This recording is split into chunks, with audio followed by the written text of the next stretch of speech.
আজকে প্রথমেই সকাল ৯টায় ছিল হচ্ছে ব্রিটেনের national security adviser Jonathan Powell এর সাথে মিটিং। জোনাথন পাওয়েল আপনারা জানেন যে খুবই ইম্পর্টেন্ট একটা ব্যক্তিত্ব পুরো পুরো ইউকেতে। আপনি ব্রিটেনে যে নর্থ আয়ারল্যান্ডে যে এই গুড ফ্রাইডে একটা এগ্রিমেন্ট হয়েছিল, যার ফলে আইরিশ আয়ারল্যান্ডের যেই এক ধরনের সিভিল ওয়ার ছিল সেটা কিন্তু এটা বা এক যে ধরনের ট্রাবলস বলতো, এটা সিভিল ওয়ার চেয়েও বলা যায় যে ট্রাবলস যেটা ছিল সেটা কিন্তু উনি এইটা ওনার এই এগ্রিমেন্টটায় উনি এই এগ্রিমেন্টটা খুবই বড় একটা রোল প্লে করে। তো এইখানে জোনাথন পাওয়েল খুবই ব্রিটিশ লেবার পার্টির মধ্যে তার যথেষ্ট সুনাম আছে এবং উনি এখন ন্যাশনাল সিকিউরিটি অ্যাডভাইজার। তার সাথে মূলত মানে আমাদের রোহিঙ্গা ক্রাইসিস একটা বড় ইস্যু, সেটা নিয়ে আলাপ হয়েছে। বাংলাদেশের ডেমোক্রেটিক ট্রানজিশন নিয়ে আলাপ হয়েছে।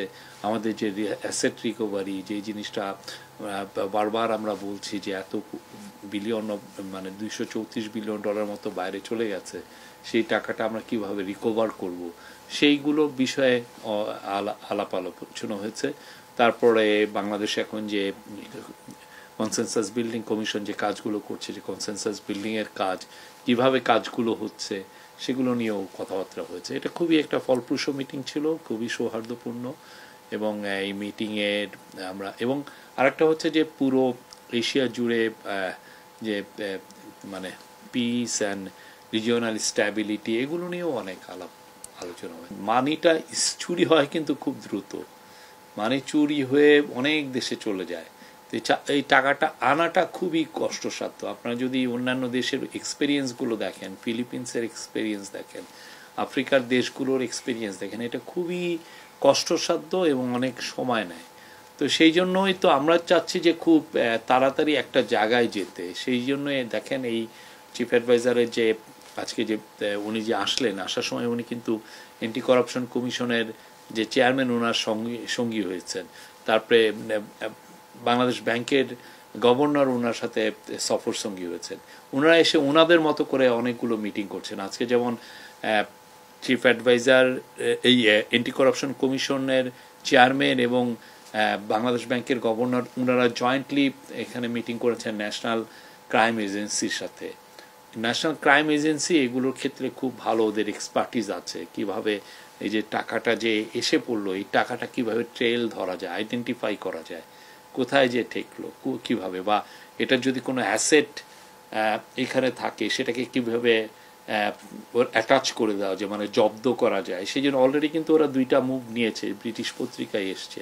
তো তাদের সাথে একটা খুব ভালো রকমের ডিসকাশন হয়েছে।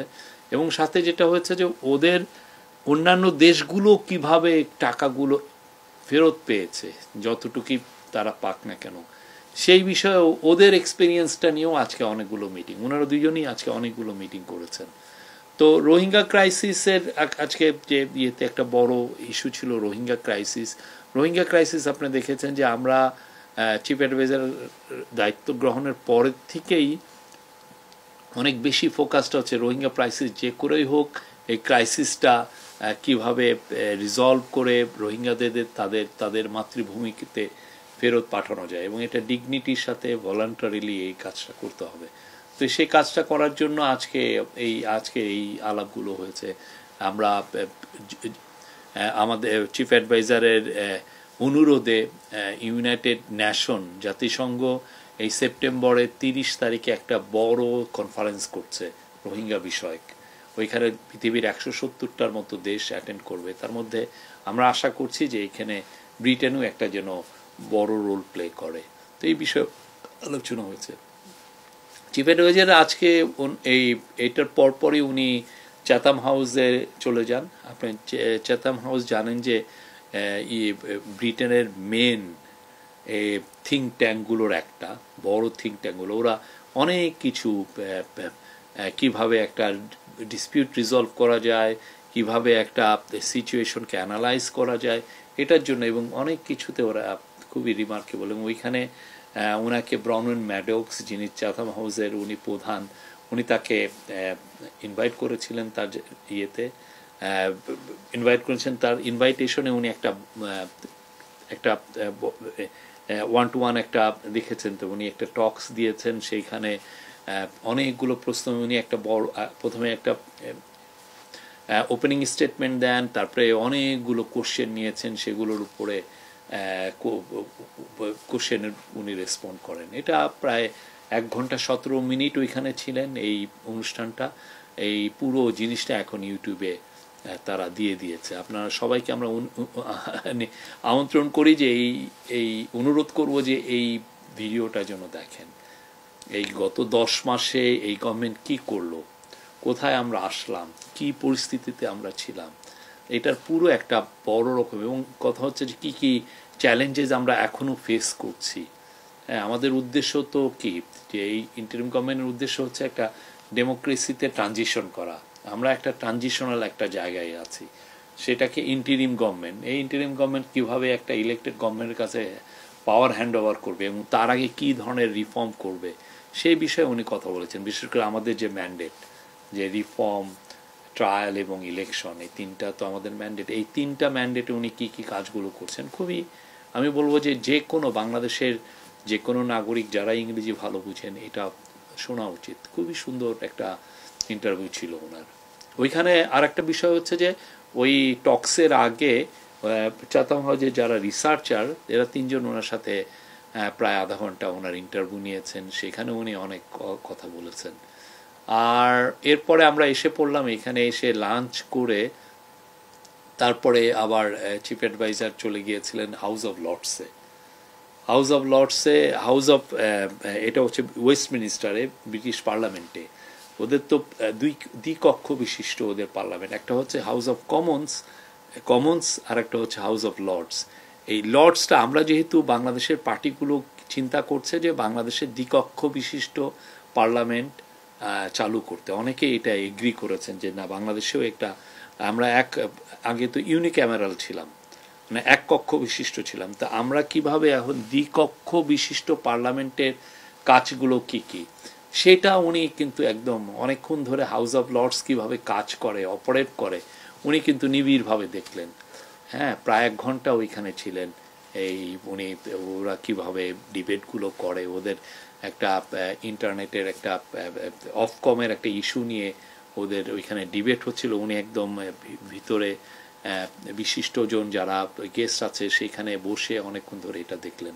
এটা একটা আমাদের জন্য একটা বড় এক্সপিরিয়েন্স ছিল। আমরা তো অলওয়েজ পার্লামেন্টে, যেটা মেন পার্লামেন্ট, কমন্সের আমরা ডিবেটগুলো দেখি, কখনো কিন্তু লর্ডসের ডিবেটগুলো হয় কীভাবে, যেখানে পিয়ার্সরা, ব্যারোনেসরা যেখানে ডিবেট করেন, এই মানে সমাজের এলিট শ্রেণীরা, সেই জায়গাটা উনি একদম নিজ চোখে দেখেন। কারণ এই জিনিসটা আসলে বাংলাদেশের পলিটিক্যাল পার্টিগুলোরও এটা আরও দেখা উচিত, যে অন্যান্য দেশে দ্বিকক্ষ বিশিষ্ট যা দেশেই পার্লামেন্ট আছে তার মানে আপার হাউসটা আসলে কিভাবে অপারেট করে। আমাদের নেইবার ইন্ডিয়াতে রাজ্যসভা আছে, রাজ্যসভাটা অনেকে ফলো করেন, তো আমরা এটা সব দেশে, কিন্তু সমস্ত পৃথিবীতে এই দ্বিকক্ষ বিশিষ্ট পার্লামেন্টের মূল কনসেপ্টটাই এসছে হচ্ছে হাউস অফ লর্ডস থেকে, মানে এই ব্রিটিশ পার্লামেন্ট থেকে, যে হাউস অফ লর্ডস হলো আপার হাউস, ওইখানে এটা কিভাবে হয় এটা উনি দেখলেন। আর ওইখানে একটা ইম্পর্টেন্ট মিটিং ছিল হচ্ছে জোনাথন রেনল্ডস হচ্ছে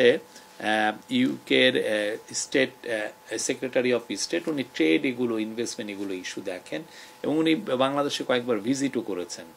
হ্যাঁ, তো ওনার সাথে আলাপ হলো যে বাংলাদেশে কিভাবে ট্রেড অ্যান্ড ইনভেস্টমেন্টটা বাড়ানো যায়, ব্রিটিশ ইনভেস্টরদেরকে কিভাবে আরও উদ্বুদ্ধ করা যায়, তারপরে আমরা কিভাবে ডিজিটালাইজেশন কাজগুলো কিভাবে এগিয়ে নিতে পারি, ওদের সাথে আমাদের কি কি কোথায় কোথায় কোঅপারেশন আরও এনহান্স করা যায়। তো এই আলাপগুলো ওনার সাথে হয়েছে, ওনার সাথেও একটা ফ্রুটফুল আলোচনা হয়েছে। এখন একটু পরে চিফ অ্যাডভাইজার ওইখান থেকে আমরা যখন ফিরে আসলাম, এখন একটু পরে উনি বিশ্রাম নিয়ে চিফ অ্যাডভাইজার চলে যাবেন হচ্ছে কিং চার্লস, ওনাকে একটা ডিনারে, ওই যে কিং চার্লস হারমোনি অ্যাওয়ার্ড, এই উপলক্ষে ওনাকে ডিনারে ইনভাইট করেছেন, উনি ওইখানে ইনভাইটেড গেস্ট। সেখানে আজকের মতো। আর কালকে আমরা বলবো যে কালকেও খুব ইম্পর্টেন্ট একটা দিন, কালকে বেশ কিছু মিটিং আছে। তারপরে কালকে যেই জন্য আমাদের মূলত আসা, সেটা হচ্ছে যে কিং চার্লস হারমোনি অ্যাওয়ার্ড, সেটা কালকে ওনাকে দেওয়া হবে। ওইটার একটা অনুষ্ঠান, সেই অনুষ্ঠানটা আমরা দেখছি যে কিভাবে বাংলাদেশের মানুষকে খুব এটা লাইভ করা যাবে কি যাবে না এগুলো আমরা দেখছি। কালকে আমি একটা প্রেস কনফারেন্সে বলেছিলাম যে ইউকের একজন ব্রিটিশ পার্লামেন্টের এমপি বলেছিলেন যে কেয়ার স্টারমার সম্ভবত কানাডায় গিয়েছেন, তো এই এটাকে অনেকে মিস ইন্টারপ্রেট করেছেন। আমি বলেছি যে সম্ভবত, হ্যাঁ, পুরো বিটিভিতে যে ভিডিওটা আপনারা যদি দেখতেও পারেন। তো তারপর এটা আমার একটা মিস্টেক হয়েছে, আমরা পরবর্তীতে যখন দেখলাম যে এটা আমরা কারেক্ট করেছি যে না, উনি এখানে আছেন, ওনার আসলে ব্রিটেনে এখন আজকে ওদের যে স্পেন্ডিং রিভিউ, ওদের যে বাজেটের স্পেন্ডিং কিভাবে কি হয়েছে সেটার রিভিউ হচ্ছে এখানে বাজেটে, সেটা ওনারা খুব এইটা নিয়ে খুবই মানে পুরো ব্রিটিশ পার্লামেন্ট ব্যস্ত এটা নিয়ে। গতকাল আমাদের মানে আমরা যারা চিফ অ্যাডভাইজারের সাথে এসেছি তাদের একটা ইনভাইটেশন ছিল আলতাবালি পার্কে। এই যে চিফ অ্যাডভাইজার যে তার প্রথম অ্যাজ এ চিফ ইন্টারিম গভর্নমেন্টের প্রধান হিসেবে যে লন্ডনে সফর করছেন, সেই উপলক্ষে তারা একটা বড় জমায়েত করেছিল তার প্রতি সাপোর্ট জানিয়ে, সলিডারিটি জানিয়ে। এটা কিন্তু অনেক অনেক লোক হয়েছে, হাজার হাজার লোক হয়েছে। তো সেই জায়গায় যেই আমরা আউটপোরিং অফ সাপোর্ট দেখেছি, এটা অ্যামেজিং।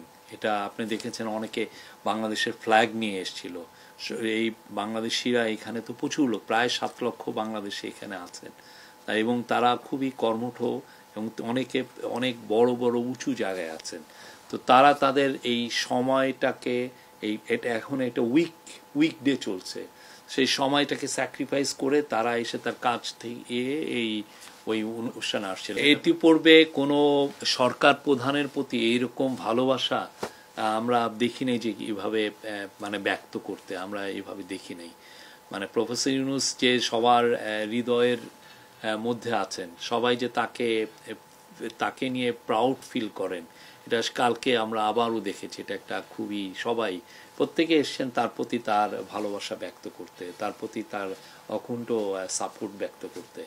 প্রফেসর ইউনূস তরফে আমরা তাদের সবাইকে মানে থ্যাঙ্কস জানাই। এটা একটা খুবই অ্যামেজিং একটা সমাবেশ ছিল।